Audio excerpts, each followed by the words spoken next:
Political science का western thinker है प्लेटो, उसकी शिक्षा सिद्धांत के बारे में चर्चा करें। अपन ने कई बार इस बात पर चर्चा की है कि हमारा दुर्भाग्य है कि हम वैदिक कालखंड की वैदिक व्यवस्थाओं, उसमें शिक्षा व्यवस्था भी थी, उनको नहीं पढ़ पाते हैं, लेकिन हमारे को वेस्टर्न थॉट से ही पढ़ना पड़ता है। तो निश्चित रूप से पॉलिटिकल साइंस का जो उद्भव काल है प्लेटो से ही माना जाता है।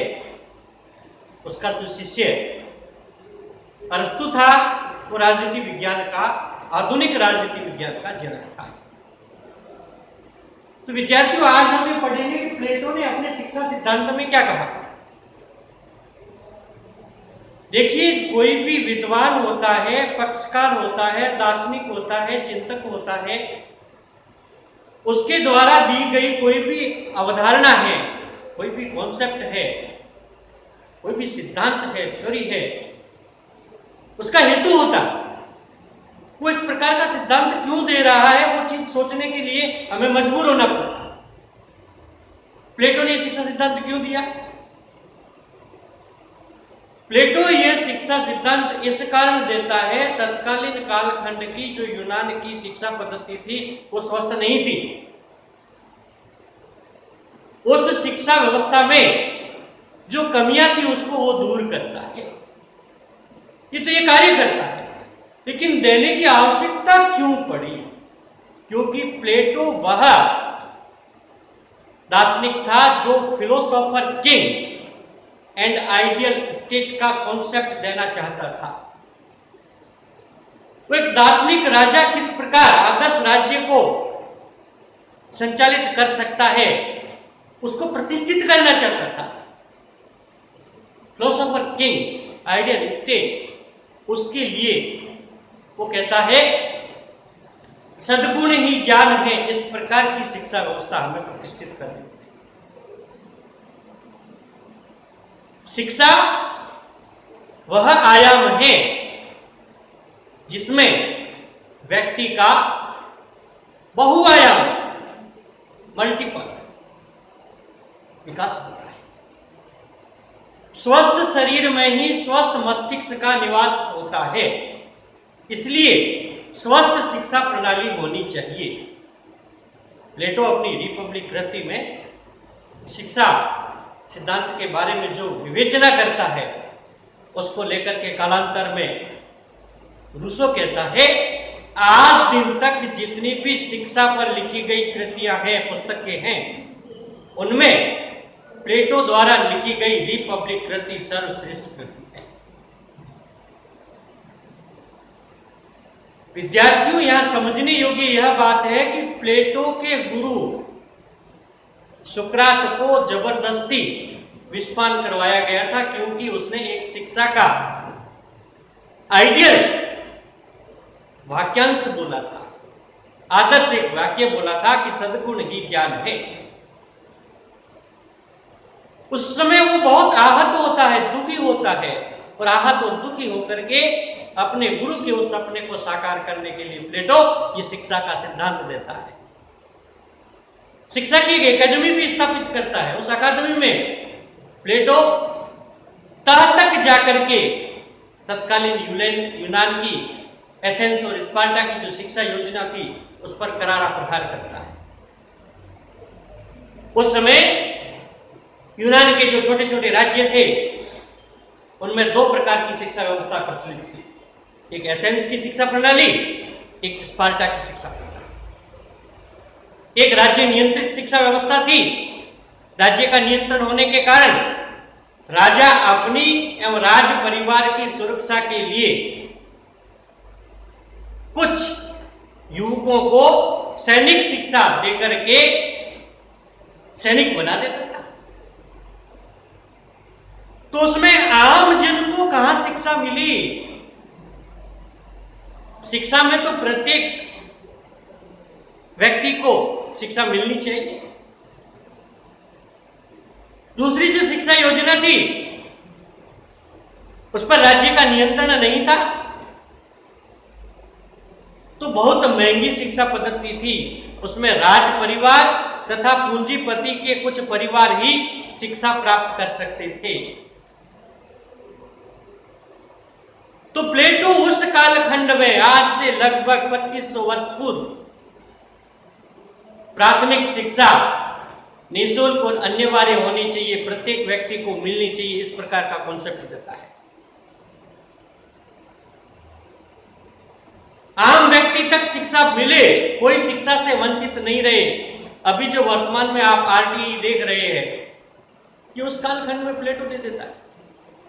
और प्लेटो कहता है प्राथमिक शिक्षा निःशुल्क और अनिवार्य होनी चाहिए, कोई भी वंचित नहीं रहना चाहिए। आप सोच देखिए उस समय की,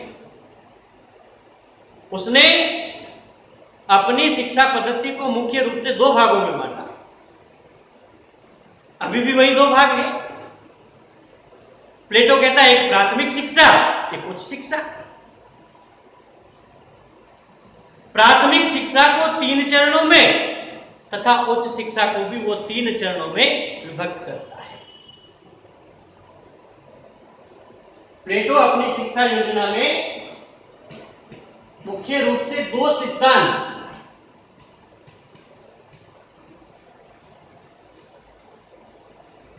कितने 2 सिद्धांत देता है, एक प्राथमिक, दूसरी उच्च। तो इस प्राथमिक और उच्च शिक्षा में 3-3 चरणों में विभक्त करता है। प्राथमिक शिक्षा में वो 0 से 6 वर्ष तक के बच्चों को शिक्षा की इस बोझिल व्यवस्था में, भारी व्यवस्था में नहीं धकेलता। वो कहते हैं कि बच्चों का मानसिक विकास रुक जाता है। आज बच्चा बोलना तो बाद में शुरू करता है, शिक्षा पहले ही देने की चेष्टा करते हैं आप, तो उसका बच्चे का मानसिक विकास कैसे होगा?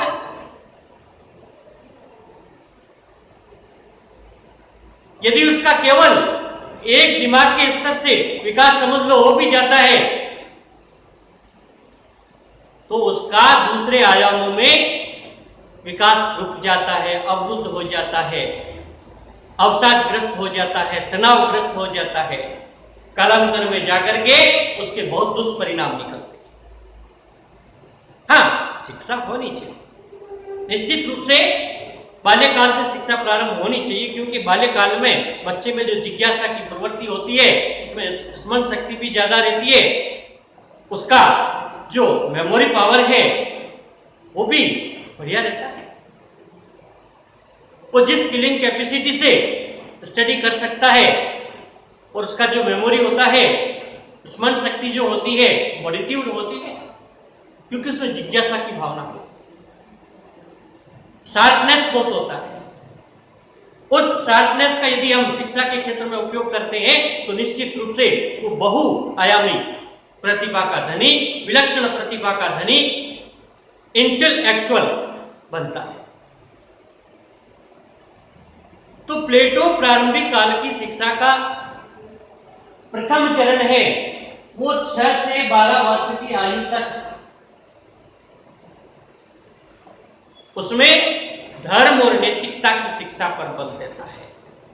प्लेटो कहता है इस कालखंड में जो बच्चे होते हैं उनमें यदि नैतिक विकास हम नहीं करेंगे तो उसमें अनुशासन, नैतिक चरित्र, शील का विकास नहीं होता।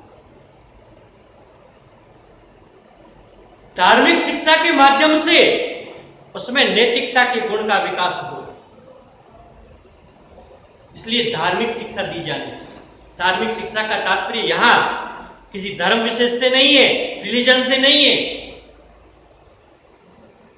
ऐसे कॉन्सेप्ट, ऐसी अवधारणाएं जो धारण करने योग्य है, वही धार्मिक शिक्षा के अंदर, यानी कि नैतिक दृष्टि से वो बहुत सुदृढ़, खड़ा, चरित्रवान, शीलवान, सत्य, इस प्रकार के आचरण पर खरा उतरने वाला विद्यार्थी होना चाहिए। अर्थात राजा हरिश्चंद्र जैसे नैतिक मापदंड रखने वाले विलक्षण प्रतिभा के जो बच्चों का निर्माण होता है वो इसी प्रकार की शिक्षा के माध्यम से होता है। फिर प्लेटो कहता है 12 से 18 द्वितीय चरण में, सेकेंड स्पेल में 12 to 18 उसको जो शिक्षा पद्धति दी जाती है, उस शिक्षा पद्धति में, उस शिक्षा योजना में, उस एजुकेशन स्कीम में आपको संगीत और व्यायाम तथा योग पर बल देना चाहिए, क्योंकि शारीरिक दृष्टि से व्यक्ति को हष्टपुष्ट रखने के लिए योग और व्यायाम अपरिहार्य है, आवश्यक है। मानसिक रूप से स्वस्थ रखने के लिए संगीत जो है वो बहुत आवश्यक है। स्वस्थ शरीर में ही स्वस्थ मस्तिष्क का निवास होता है, प्लेटो जो कहता है उसका कारण यही है।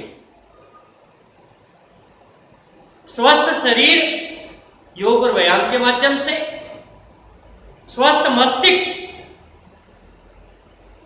मस्तिष्क का निर्माण किससे होगा? संगीत के माध्यम से। संगीत का तात्पर्य प्लेटो कहता है, संगीत का तात्पर्य जो वर्तमान में हम बहुत ज्यादा आवाज करके किसी को सुनाने के उद्देश्य से जो संगीत बजाते हैं वो संगीत नहीं, दूसरों को नहीं सुनाना है भाई। संगीत का तात्पर्य ये होता है, आप प्रातः काल उठिए 4 बजे, अपनी दैनिक गतिविधियों पर निवृत्त होने के पश्चात एक ऐसी धुन, संतूर जैसी केवल आपके कानों तक पहुंचे, भोर के उस सन्नाटे को तोड़ते हुए आपके कानों तक पहुंचने वाली आवाज है, उसको संगीत है।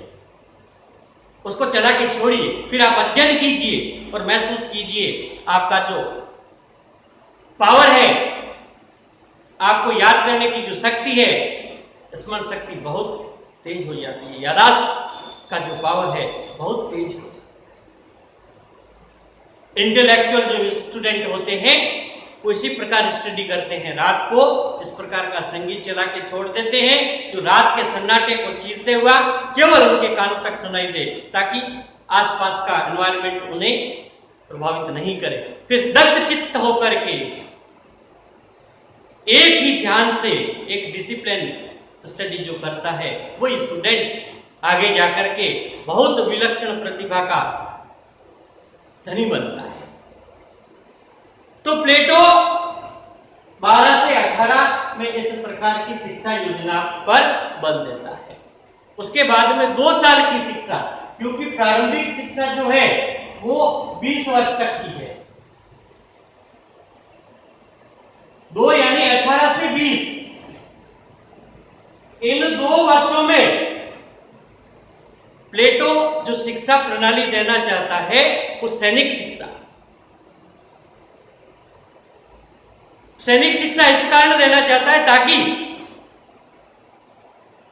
वह राज्य की सुरक्षा अच्छी तरह से कर सके। इस प्रकार की शिक्षा पूर्ण होने के पश्चात, प्राथमिक शिक्षा पूर्ण होने के पश्चात उसका एक टेस्ट एग्जाम कंडक्ट करवाया जाता है, एक परीक्षा आयोजित की जाती है। उस परीक्षा में उत्तीर्ण होने वाला विद्यार्थी ही उच्च शिक्षा में, हायर एजुकेशन में एडमिशन ले सकता है। प्लेटो का यहां स्टूडेंट जो प्राइमरी एजुकेशन कंप्लीट करके आता है उसको हायर एजुकेशन में एडमिशन देने से पूर्व उसका एक टेस्ट लिया जाता है और उसके बाद में उस टेस्ट में उत्तीर्ण होने वाले विद्यार्थी जो स्टूडेंट है वो हायर एजुकेशन में एडमिशन ले लेते हैं। हायर एजुकेशन के भी 3 चरण होते हैं। सबसे पहले वैज्ञानिक आया होता है 20 से 30। हायर एजुकेशन के भी 3 चरण हैं। तो 20 से 30 में वैज्ञानिक दृष्टिकोण में बच्चे में जिज्ञासु ज्यादा होता है। उस जिज्ञासा को विज्ञान और गणित से जोड़ करके उसको वैज्ञानिक दृष्टिकोणों के आधार पर दक्ष किया जाता है। वो गणित की, अंक गणित, बीज गणित सबकी डीपली स्टडी करता है, क्योंकि कालांतर में आगे जाकर के उसको ज्योतिष का अध्ययन करना है और ज्योतिष का समस्त अध्ययन अंक गणित पर आधारित होता है।